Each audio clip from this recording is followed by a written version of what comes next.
I have one question for you people. One question. How can you bash somebody so much and so hard and so constantly that somebody wants to fucking die? How can you do that?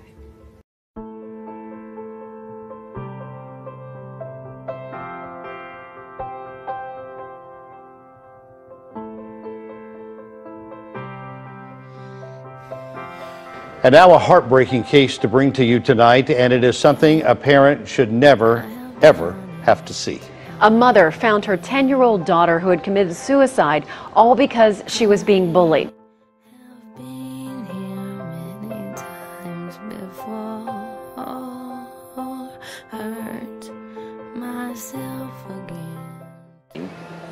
I would say that cyberbullying is any type of harassment or intimidation using social media, the internet, or even just text and phones and things like that. Cyberbullying is ongoing intimidation or harassment of another student over the use of technology. So I guess things like Facebook and Instagram, specifically with the older children, but I guess with the younger children, probably from about year 4 up, when they get iPods, we have things like Kick, which is like a messenger. With my daughter, she was in year 7 at the time, and it was just a campaign of hatred towards her, really.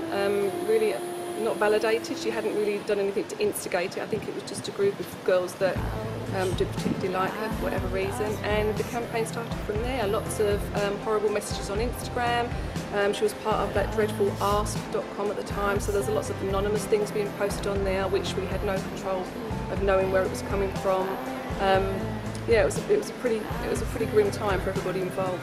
On Instagram, on her bio, she decided to post things about him, like, this guy's gay, don't ever date him, he'll never be true to you, and stuff like that, and calling him rude names.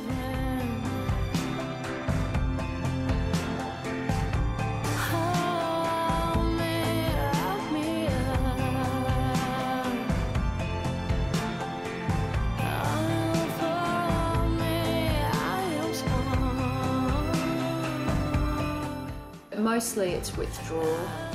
They're a lot quieter, and they're not completing their work and things like that. They just seem different emotionally, and you see their relationships with their peers change as well. So they might be very close to a group of friends, and you see that one person alone in the playground when they're normally with that group of children. And I guess there's the sorts of signs we see.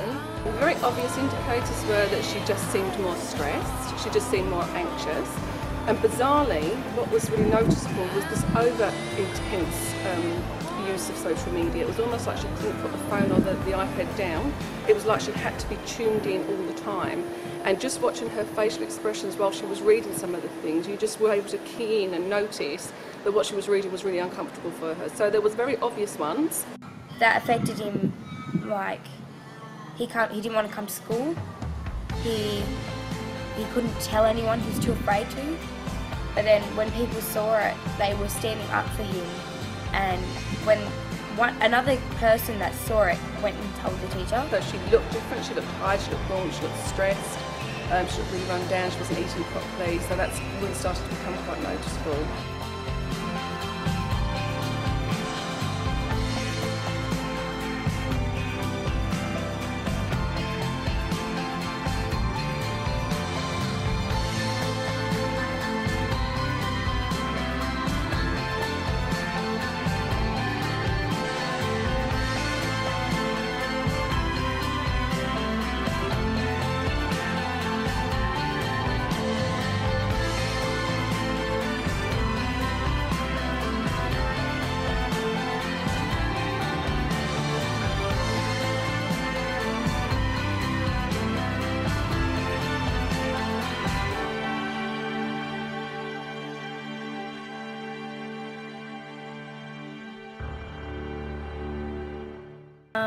The first step is to immediately tell someone, try to ask them to stop. If they don't stop, record what they've done screen.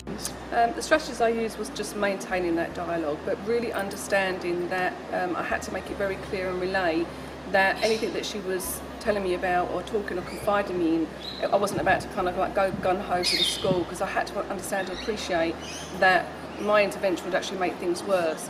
And as a parent, that's really quite heartbreaking, because you have to accept you've got to take a back seat, guide and nurture and support, but you can't get involved, because actually that just perpetuates the bullying.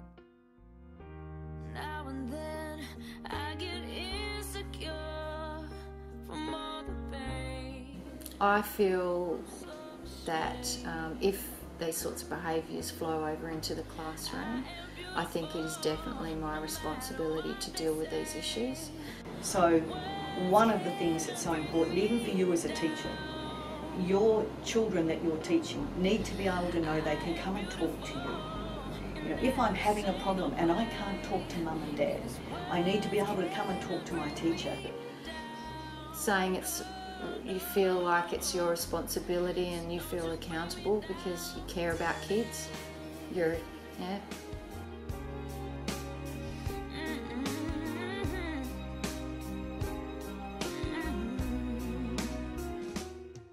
What I've tailored my presentations, and I've done over 250 of these in different schools and community groups and sometimes business groups as well, but from preschool through to year 12.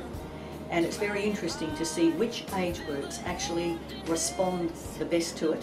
And you can understand that some age groups, you don't necessarily got to get a lot of information back, but they certainly take the information in. And each one of those that gets something that helps them online, I think is worth doing.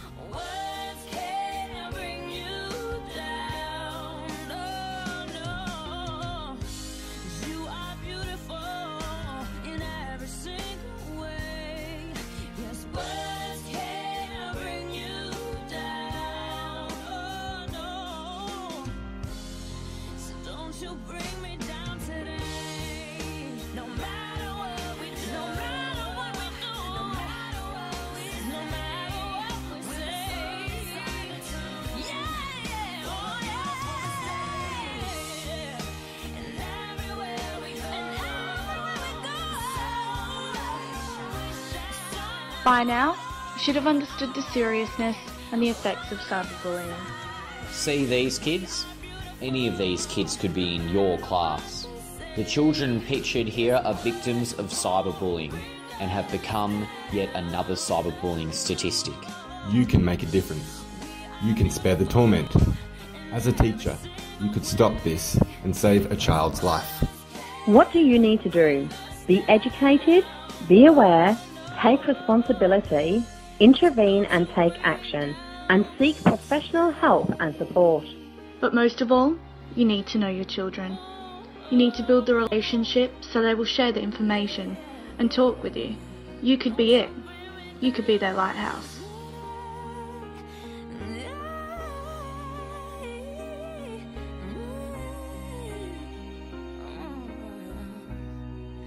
Don't you bring me